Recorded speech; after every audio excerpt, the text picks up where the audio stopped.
In this video, I'm going to show you how you can add the Matic Polygon to Trust Wallet. Ensure you subscribe and turn on the bell notification to this channel for lots of educational guides and content like this. Now, if someone tells you to send your Matic or your Polygon wallet address, what you're going to do now, you're going to click on this Manage Crypto, right? Then you'd come on here.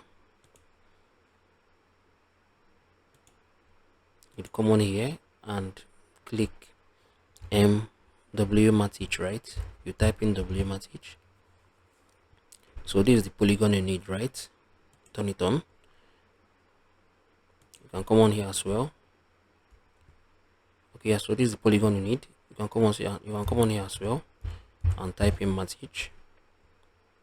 Once you've typed in Matic, look, scroll down. You'd see Matic BIP20. Click on it.